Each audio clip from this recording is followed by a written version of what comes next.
Mummy काय काय आणलंय? काल नाही तर 2-3 दिवसापूर्वी ना मी अकलूजला गेली होती. तर असं ना छान असं प्लेट आणले बघा. जेवण्यासाठी ना असं छान छोटे छोटे प्लेट आणले.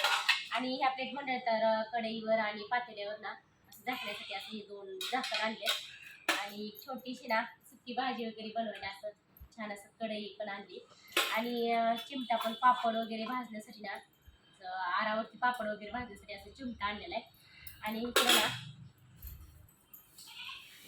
तर हे आता कपडे अडकवण्यासाठी ना असं हँगर आणले बघा. तर रात्री ना ह्यांनी बघा असं एका पट्टीला ना असं पॅक करून खिळ वगैरे मारून ठेवले. तर आता तिथं ना हे कपडे अडकवण्यासाठी ना मारायचे खिळ वगैरेला तिथं ते लावायचं आहे.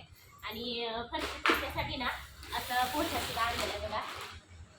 असं किचनसाठी ना तर थोडीशी छोटीशी भांड्याची खरेदी केली त्या दिवशी.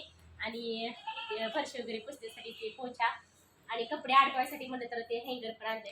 तर म्हणलं चला तुमच्याबरोबर पण ना आज शेअर करूया. तर ह्याला ना 3-4 दिवस झालं मी आणलेलं. म्हणलं चला आज नक्कीच शेअर करावा आणि नंतरच मग भांडी वापरायला काढावं असं म्हणतो. तर कसं वाटलं तुम्हाला? बाय.